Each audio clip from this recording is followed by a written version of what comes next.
Hello, everyone, and welcome to today's webinar.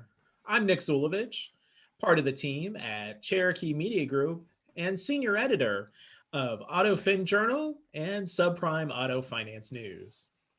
In today's webinar, the slow death of channel marketing, the birth of VINWARE, we're going to learn more from Lance Schaefer, who is the GM of Product and Technology at LotLinx. But before we get started with today's webinar, just a couple of quick housekeeping items. We are recording today's webinar, so keep watch of your inbox for a message containing a link to that recording so you can review the great information and share it with other colleagues at your shop. You'll be in listen-only mode for today's session, but we will reserve some time after Lance's presentation for a Q&A segment. Just use the chat function here on the Zoom platform to submit your questions at any time. And if we don't get to them today, don't worry, because we'll send them on to the team directly at LotLinx so they can reply directly via email. So with plenty of information and recommendations to share, let's get right to our webinar. Lance, the floor is now yours. Great, thanks, Nick. And hey, everyone, how's it going today? Today, like Nick mentioned, we're going to be talking about, what we call the slow death of channel marketing and the birth of VINWARE. And really, this is a trend that we're beginning to see. We started to see it a couple of years ago. We have the privilege of having access to a few thousand dealer accounts of inventory and Google Analytics, and really are seeing some interesting trends and opportunities also plugged into the publisher ecosystem. I wanted to share some of the things that we're seeing here and what we call the slow death of channel marketing and birth of VINWARE. So before we get into that, I think it's worth talking about, how did we get here? Because there's been some massive change in the last, obviously in the last, 20 or 30 years, but, even specifically in the last 3 or 4 years. And really the kind of the journey of a movement into digital marketing. Of course, every single step of the way always poses a new problem that needs to be solved through technology. And so, we started out with traditional newspaper, which everyone's familiar back in the pre-1990s. The first real internet was leads. The first real internet movement, you think of Auto by Tel and Cars Direct. Basically, they were very good at harnessing traffic and getting affiliates to harness traffic and send leads to select dealers. And the dealers that were able to adapt to this and use these services very quickly had an advantage in the marketplace. Of course, leads created their own problems as well. Lead quality, lack of appointments, and then eventually the fact that most consumers aren't that interested in submitting lead forms as compared to, the early 2000s and late 90s. From there, really, we saw, the growth of the online listing site, the AutoTrader and Cars.com, especially, and they were able to find buyers really efficient. They were a huge marketplace, very similar to a lot of the listing sites we saw across verticals like travel and finance. Ultimately they became a great source for and still remain a source, for dealers. They can be a little bit expensive and quite competitive. Of course, you're putting all your inventory with other dealers' inventory, so there's some competitiveness there. Eventually, what we saw is kind of the rise of data and things like pricing tools, which allowed dealers to further merchandise their vehicles with price online. Obviously, early adopters to vAuto saw incredible increased volume and turn. So really some great results there. Had some margin erosion effects, over time, but, early adopters definitely benefited from these pricing tools. And eventually, social and SEM, the rise of Facebook and Google, since the 2010s, really allow dealers to focus that traffic back into their own site, regain some branding control, some controls there, but became part of a very largely saturated landscape. So, creating lots of opportunities to advertise, but in a very saturated market space. One of the other things that we've seen, and I think everyone's seen, is really the amount of digital ad impressions available for auto dealers. So, without really the market changing a whole lot in terms of vehicles sold. So, in 2010, there was approximately 5 billion ad impressions available in total in the United States. 2019, we saw 34.8 billion ad impressions. So obviously a massive change, 7 times more. And of course, we saw a huge jump between even 2019 and 20. As people consume more media, as more impressions are available, the amount of opportunities to advertise for dealers to advertise their vehicles become more and more. Like even if you think about, even in the listing sites, CarGurus created a whole ton of impressions alongside AutoTrader and Cars. All 3 of those grew in impression size, with the amount of cars, the amount of shoppers being about the same over that time. That creates a real challenge, because you have all these opportunities to get in front of consumers, but kind of where and when becomes a huge question. We're seeing 70 million online shoppers, people behaving like they're shopping for vehicles, but only 4 million actual shoppers per month as well. And how do we tell the difference between those 2 groups and not waste our ad spend on that? It's becoming more and more overwhelming, and it's going to get more overwhelming. We hear, here's just some of the places, you could place advertising, and this is a very small list, and it's growing and growing and growing.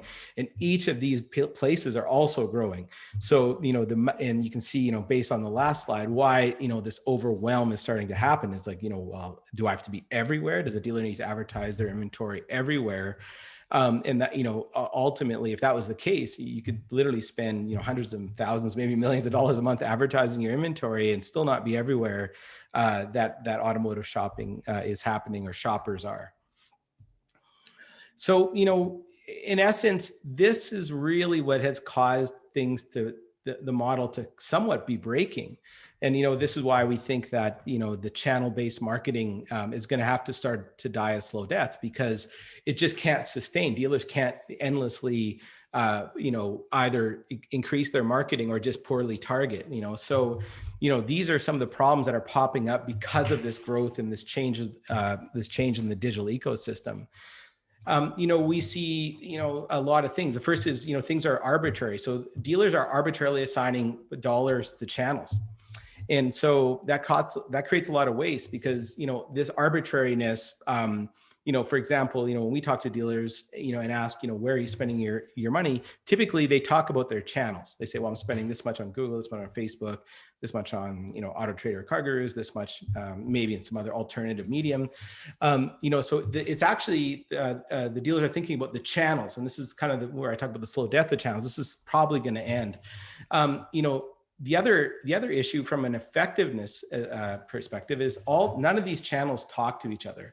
So for example, if you have a Facebook and a Google campaign, neither of those 2 campaigns are talking to each other. So you could be kind of covering either both or neither in those campaigns, because they don't have a communication between those channels.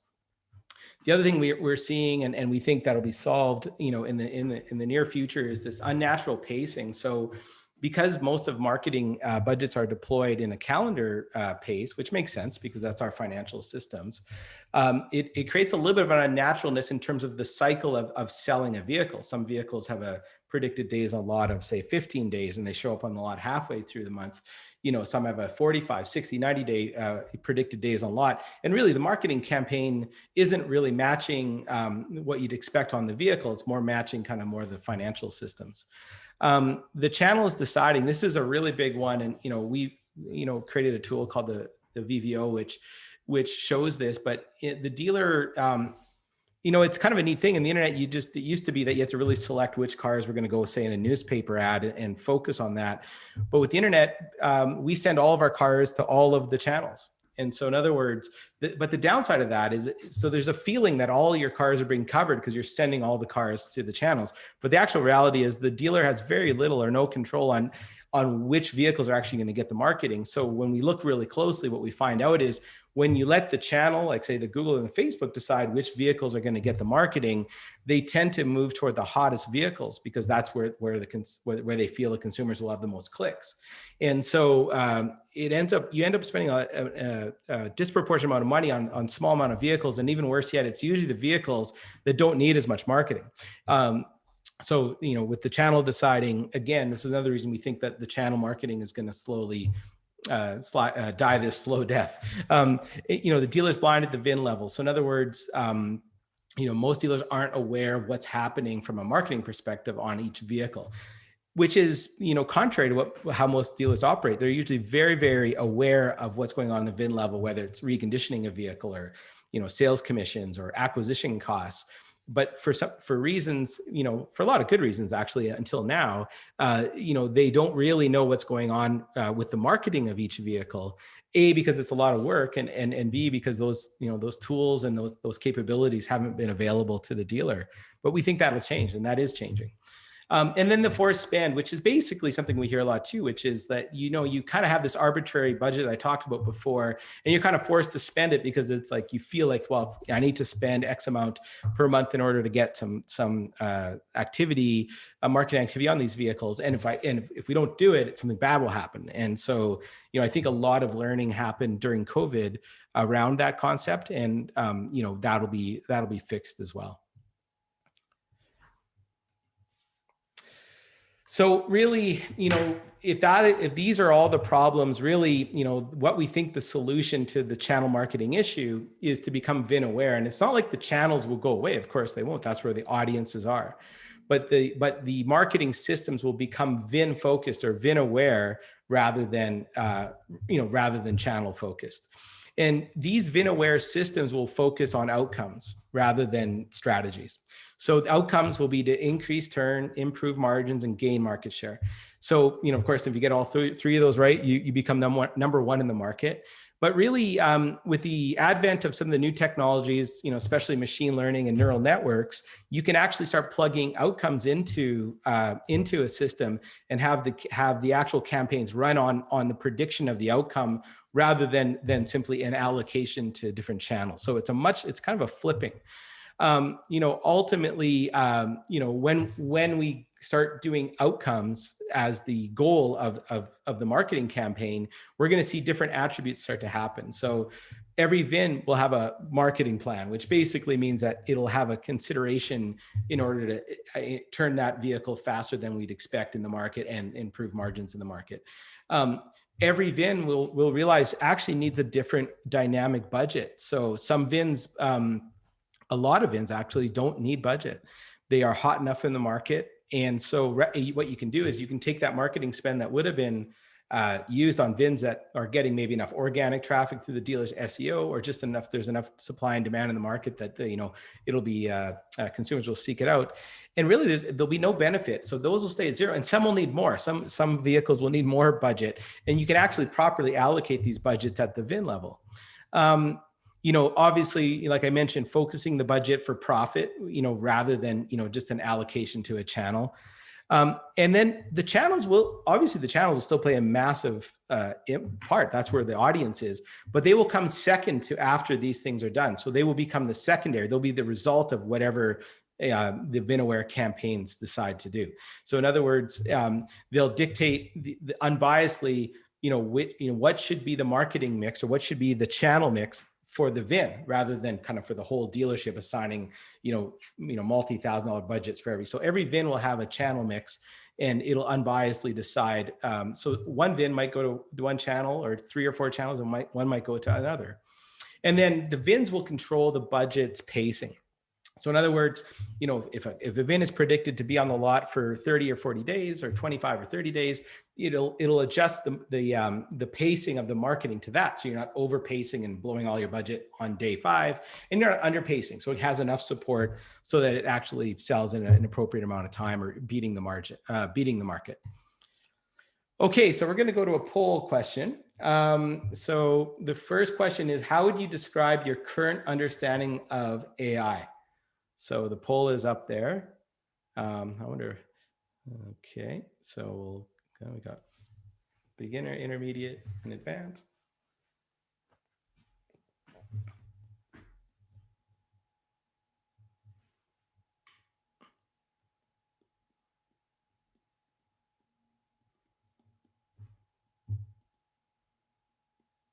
Okay, we'll give it a couple more seconds and we can end that poll.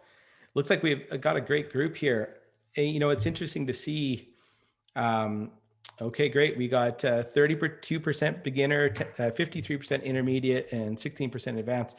You know, it's interesting. You know, I've asked this question, you know, a year and 2 years ago. And it's interesting to see how many people are moving along the funnel. AI is becoming so ubiquitous. You know, it kind of reminds me of just the internet. You know, back in the early days, the 90s, I was around then, and that process of people not knowing till like, oh, this makes sense, and becoming quite kind of fluent in AI and or the internet back then. So this is great. Okay. Okay.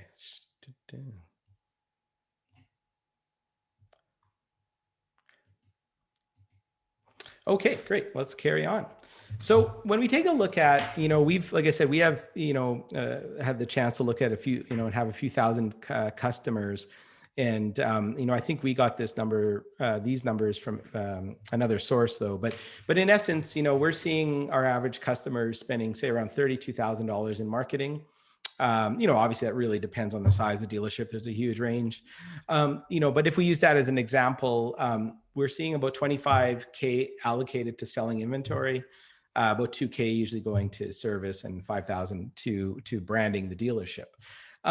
If we take a look at how that works typically, and again, this goes back to this, the channel level marketing. What's happening with the 25K is it's being allocated to different channels. And again, these are just examples, but you can see, you know, everything from 3K going to a miscellaneous vendors, to SEM, to display, social, video, and the classifieds. And from there, those are somewhat arbitrarily decided, you know, based on the channel. And then arbitrarily, most these channels send traffic to the inventory. And this is really kind of the way that the model has worked. You know, it's worked for a long time. And, you know, I think it worked really well. The problem is, you know, if you remember the first few slides, is with this overwhelming amount of digital impressions, you know, it's just, and the fact that the different vehicles are getting so many impressions and some aren't, it's starting to break down, and it's becoming either really expensive or inefficient. So, you know, this is basically what we're seeing, and have seen for a long time, obviously. The problem is, and here's an example, you know, Facebook, and Facebook's an important partner of ours, and it's a great platform. But when you let it decide which vehicles get the marketing, you can see here, this is the dealer, I think, that had about 300 vehicles on lot. And, you know, the top, you know, 18 or whatever, were getting, you know, 85% of the budget, including this 2016 Jeep Wrangler here in position 8 that spent $737. And I think this was mid-month.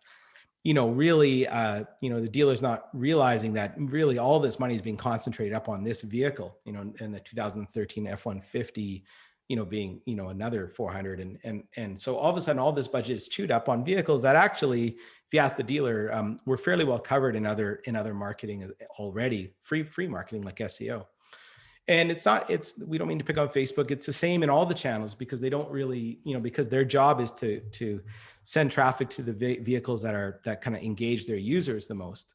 And so this is Google as well. So we'll, you know, and we see this again in all the channels. So this is really a VIN-AWARE, you know, the VIN-AWARE system that we think is the future state of how dealers will market their inventory. So instead of, you know, if you remember the last one, you know, the channels are at the top. Instead, the vehicles are on the top. So no channels, you know, we take a look at all the vehicles. The dealer will consider all the vehicles. And just like they have a custom plan for each one of their vehicles in terms of reconditioning, if they're bringing in it used, or where they're going to put it on the lot, or, you know, any types of incentives on the vehicle, they're going to start to view marketing the same way, saying, okay, well, let's take a look at assigning a budget to each one of these vehicles. And, here we say AI, chances are it'd be AI. Perhaps the dealer would actually do all that statistical work themselves as well. But, chances are in the future, AI and those types of technologies will make it very easy for dealers to do. So you can see each one of these vehicles has received a different amount of budget. So one vehicle got 192, one got 68, one got 0. If you remember, some vehicles actually are getting enough coverage in that any paid marketing spend, in addition to the organic free marketing that it's getting, wouldn't have a result, would not result in a better deal on that vehicle. In other words, it would probably still sell in about the same amount of days and at around the same margin as if it had been applied with paid marketing. And so you can see that vehicle then creates its own channel mix. And so, before, of course, we start with the channels, and then the channels decided which vehicles got the traffic.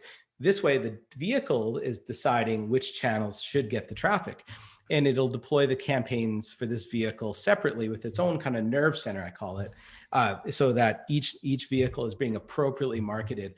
And in aggregate, that kind of forms the whole budget of the vehicle dealership. So in this example, if the dealer only had these 3 cars on lot, a very small dealer, their budget would be 192 plus 68 for vehicle marketing. And that's how rather than being arbitrary, the dealer would be pretty confident that the money has a statistical or logical basis of being assigned rather than arbitrary.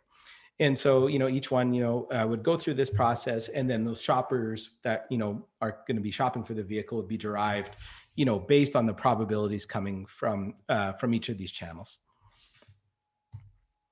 All right, we're on to poll question number 2. So we'll pop that one up.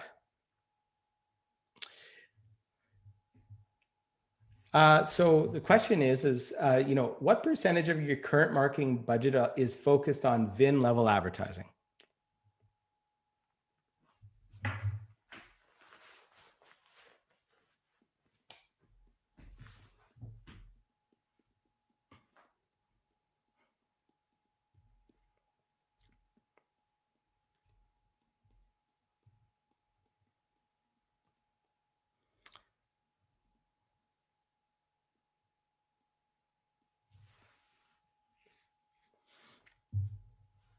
Okay, great. All right, so we're seeing again about half are not. I think if we ask this, and this is my prediction, of course, if we ask this question in a year or two, we'll see more and more going into the at least the 75 or 50 to 75 camp.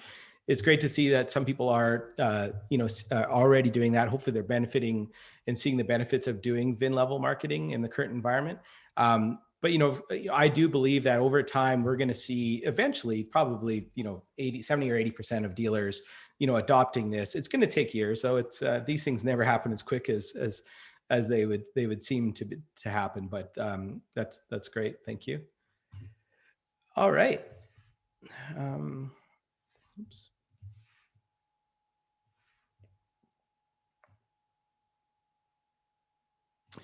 Okay, so I think this is my last slide here. So so obviously, we're calling for dealers to really think about how they market their vehicles. We're not saying the channels are wrong. We're just saying that the channels should come number 2. We've just released an extension called TurnX, and it's an extension that plugs into your browser. And so what you can do is once you plug it in, you can go to your own website and take a look at any vehicle and get a sense of the type of demand that's happening in the marketplace. And I think we have an offer. If we can even set it up, I think we'd have to go through LotLinx. We can set it up to read your own Google Analytics that can give you a sense of how each VIN is performing in the marketplace. So it starts to get you more VIN aware, thinking about, are these VINs getting the type of traction that we'd like to see, and really ultimately getting dealers to think more about VIN level marketing and starting to look at it in their dealership, no different than they'd look and price a car, recondition a car, whatever thinking that way also inside of the dealership. So this extension is free. There's no cost to use it, and we'd be happy to hook that up to you guys. So. Anyways, I'll leave it at that. Maybe I'll open the floor for questions. Thank you so much, Lance. Excellent presentation. And just as a reminder, we are recording today's session, so keep watch of your inbox for a link to the recording so you can review the great information that Lance has shared and distributed around other managers and other personnel at your store to sharpen your advertising strategy. And certainly at this time, we welcome, if you do have questions at this time, just use the chat function here on the Zoom platform. And Lance, just to get us started, as referenced in the poll question, the second one that we deployed about making changes to ad spend, what percentages could be happening now and what the future might be. How would you advise a store manager on to phase out some of this channel marketing rather than perhaps going cold turkey or just cutting the faucet off immediately? How would you approach maybe making some strategic changes that would be prudent to that particular store? Yeah, like the first thing I would say is just learn. Like once you kind of are introduced to the concept, and you have this idea that maybe each vehicle does have a different potential strategy for marketing and or is getting covered by marketing in certain ways. Just learning how that's happening, learning and saying, well, what is happening right now? What vehicles are getting the marketing dollars and which ones aren't? And does that match my actual strategy in the dealership? I think it makes sense also for either general managers or used car managers or general sales managers to talk to the marketing people and talk about what's happening with the inventory, and saying, well, this is our strategy of the inventory, and then saying, well, this is our strategy of the marketing, and trying to make sure that there's a communication between the two. I think sometimes there's a disconnect a bit between marketing, which is out there advertising in the channels, and the folks in the dealership who are merchandising vehicles. And really, I think the neat thing about all this, that you can start connecting the groups together, and it becomes really more impactful. So I think phase one is learn. Obviously we've got some tools like the TurnX, or we've got other tools like a VIN view optimizer that helps automate that. But you can also just use your Google Analytics, and your marketing folks can take a look at that as well. So I think use a tool or do it yourself. But either way, just get familiar and just say, does that feel right? Does it feel right that we spent this much marketing on this VIN and this much on the other? Like, if and that I think is the first step. If it doesn't feel right, then you need to find a vendor who's able to actually help you with that, or do it yourself. But so figure out a way to do it. But I think the first step is just learn and see, what's going on right now, and go from there. Very good. Our special guest again here on this webinar titled The Slow Death of Channel Marketing, the Birth of VINWARE, is Lance Schaefer, who is the General Manager of Product and Technology at LotLinx. And Lance, as you referenced again in your presentation, there's so many different platforms where dealerships can advertise their inventory nowadays. Questions come in, it appears this particular dealership might leverage the AutoTrader platform to advertise their inventory. And in light of all the different platforms that are out there, how can the VIN strategy kind of plug into all these different platforms, since there's so many available? How can dealers approach using the technology that they might already be leveraging while using the strategies you suggest? Yeah, I mean, using there's a lot of data to go through. So for example, with AutoTrader, the question we never say, is AutoTrader the right platform for your vehicles? Typically, AutoTrader is a great platform. Obviously a lot of people are shopping for vehicles on it. That's not a concern. The concern is which vehicles need to go there. Which vehicles, if we send to AutoTrader, would actually have an impact on the outcomes for these vehicles. And so that takes a lot of, statistics. If you're going to do it yourself, I mean, it's a lot of work, but you could take a look at all the, leads and activities that have come in from AutoTrader and said, okay, well, which cars are we really seeing benefits from, and really selecting a package? Because I mean, AutoTrader is a little bit different than say Google in that you select a package that you want to distribute up to, and really kind of, looking at the vehicles you have in market. I mean, AutoTrader mostly focus on used vehicles you have in market on your dealership lot, and say, okay, well, which ones would benefit and which package would match that. So it'd be a little bit of like, data digging. You may be able to find a vendor that would do that for you. Again, it's a little bit data intensive, but I think that's just the name of the game going forward. Is if you have 50 billion or whatever it is ad impressions, you're going to have to rely on data partners a little bit or if not, you'll kind of blow your brains out with not knowing and just distributing everywhere. And not really, and it just wastes a lot of money. It's a very expensive way to do it, but it's great. I mean, that's a great question. I mean, this is an emerging thing. Like, there aren't a lot of dealers are trying to do it themselves, and it's better than doing nothing. And I think a lot of vendors are going to be showing up. Obviously, we have it's where we're putting all of our large amount of our focus is trying to gather that data so that we can help dealers make decisions and to be more VIN aware. That's obviously one of the missions of LotLinx. So, but I mean, ultimately, that the start of that can be done by the dealer too. And along those same lines, Lance, another attendee is asking, in light of how dealer groups might have rooftops in various markets. A dealer group might have a couple of stores in Florida and some in Missouri and some in Washington State, or whatever the case may be. The component of location and markets and that sort of thing, how much does that complicate the mix, and how can the VIN-AWARE approach help in that regard too? Oh, it's a huge factor. So, when we take a look at the same vehicle, and we just play around with the machine learning models a bit, when we take a look at the same vehicle and we decide to move it, 200 miles into another market, it changes everything. It changes, which publications are the most likely to create the success. So the media mix. And it even changes the proposed budgets for that vehicle, because, knowing what's in market and how the market is different, and I think dealers have known forever, just the fact that even, pricing will change between markets. I mean, vAuto has tools that you can see that in. So it's the same, with marketing a vehicle. The marketing and is much different in different markets. And so it has a big component on the same vehicle, different markets, completely different plan.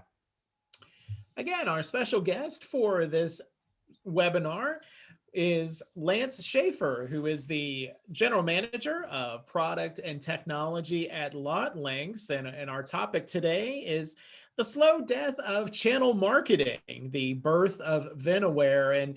And Lance, if what we've discussed in the Q&A segment here hasn't gotten complicated enough, dealerships also might want to consider how their particular CRM platform works into the mix as well. How they might communicate with potential buyers, customers who they worked with in the past, leads, referrals, whatever the case may be. Again, yet another piece of ingredient into the mix. How does that play in as well? Well, yeah, like it plays in that. If you're any place where you already have an asset, a dealer has an asset like a CRM or its organic search positioning, you want to use that first, because why would you go out and pay for marketing when you already have these assets that you've earned inside of the dealership? So ultimately, the CRM and your own customer database are huge assets. So ultimately, you can use those CRMs to help market toward people. There's different type of outreach programs, but you always, in my view, you want to use it almost, the data that comes from the CRM is an audience, right? So if you think about it from the ad perspective, right? It's an audience. And then of course, those audience have different segments, customers that have, submitted leads, but not bought from us, customers that have bought from us and this vehicle, and then you can further segment. So those create audiences inside of that you can deploy against, right? So what you want to do is you want to say, well, can I use this audience? How can I use this audience? Is it more efficient than using, other types of audiences that are offered, from, Google or Facebook or AutoTrader or whatever, and play that into the mix. I think, down the road, what'll happen is each one of those segments of audiences will be competing against each other. So for example, if you do have a vehicle that you want to sell, that becomes part of the audience that you market to. And it's no different than an audience that you have that you deploy out to in paid media as well. And certainly artificial intelligence is certainly a term that we've are becoming more and more familiar with, is again referencing your presentation and asked during the poll question portion of it. But while we're discussing dealership operations and automotive advertising here today, but how many other applications does artificial intelligence play a role in our daily lives that maybe we're aware and perhaps not aware? Just how much is this tool really influencing everything we do nowadays? Yeah, it's more and more. And a lot of times artificial, unlike the internet, which was really present when it came out, you knew when you're on the internet, artificial intelligence, it's kind of behind the scenes, because what it is, it's basically, it's kind of like having people who can work for you and figure things out using large data sets that are just kind of behind the scenes and helping you make decisions. Obviously, we made a huge decision to invest heavily in it 4 or 5 years ago because the amount of data that we were seeing, the amount of learning that we wanted to do was beyond, current technologies. And of course, artificial intelligence was starting to emerge as a field. And we're going to see it everywhere, anywhere where there's a decision about the future that needs to be made. So in a dealership, for example, I think artificial intelligence will start to truly power dealer marketing, like I said, in a way that connects to the dealership, so VIN specific. But outside of that, I think artificial intelligence is going to do a great job of answering the phone at the dealership. You'll never have to worry about a busy signal. And if a good artificial intelligence system will never, ever screw up with a customer. It'll be able to read the voice tone of the customer and change it. It'll be able to talk in any language that you'd like. So I mean, that's one example that I know. We're not working on that, but I've heard that there are some people working. I've seen some demos, and I'll be shocked if AI systems aren't and beautifully answering the phone, like in a point where you just can't argue that it's the best way. Artificial intelligence will probably help screen and help hire employees. So by scanning, for the best salespeople in the dealership, for example, you can take a look at, maybe to listen to the job interview, take a look at the resume, take a look at their LinkedIn profile, and look at, a whole bunch of stuff and help recommend which, salesperson you'll hire. So in the dealership, I mean, there'll be probably AI systems that will help with financial and pricing. Maybe AI systems. Well, I'm sure AI systems will help with acquisition of vehicles in terms of, on trades and stuff like that. So it will truly just be ubiquitous wherever a decision is to be made, and artificial intelligence can do it better. Obviously we'll use it. And I think it's going to be pretty fun to watch those roll out over the next, 5-6 years. Indeed. Closing moments here on our webinar with Lance Schaefer, who is the General Manager of Product and Technology at LotLinx. In our session today, the slow death of channel marketing and the birth of VINWARE. And perhaps as a way to wrap it up for us today, Lance, no doubt dealer principals and general managers will be looking at the ROI component, the bottom line, how using this strategy can be beneficial in terms of dollars and cents for the dealership. Maybe just some closing thoughts and how stores, as they make some changes, can when and how they can measure the financial aspect of their successes going forward. Yeah, for sure. So, when you take a look at all the different options that a dealer has and how to decide, which ones will make the most sense. I think the one thing I'd say is dealers, from my experience anyways, dealers have a very, very good sense of their business. And I think if something, when they test something or do something, they should have a way of knowing whether or not it worked or not. And some people say, well, people are selling the AI. AI is not a product. It's a technology that helps a product work. And if it's not working, it doesn't matter if it has AI or no AI. The question is it working? Anyone who sells you a product any vendor, and that includes whenever we sell, should know exactly what they're going to get out of it. And if it's AI powered, it should be something better than what you have now. And you should know exactly what the job of that AI is doing for you. It's like hiring someone, really. If you hired someone and, you would measure to see, is it working? Is this person working for me? When you hire AI, or a firm that has AI, or a firm does anything, it's like, is it working? And just being clear that the outcomes are because that's what AI and other products that use AI are really designed to do, is to produce an outcome. So just as long as the dealer has that, confidence, not to be wooed away by AI and tech and all that, but just saying, is this helping my business? And I really think if, they should be able to ask the vendor, how are you going to help my business? Really, how are you going to help it? And then showing before and after. That's all. That it really does come down to that, in my opinion. That's Lance Schaefer, the General Manager of Product and Technology at LotLinx. Lance, thank you so much for sharing so much great information and recommendations. Great. Thank you, Nick. Thank you, everyone. We thank you so much for joining us, and we look forward to having you again next time.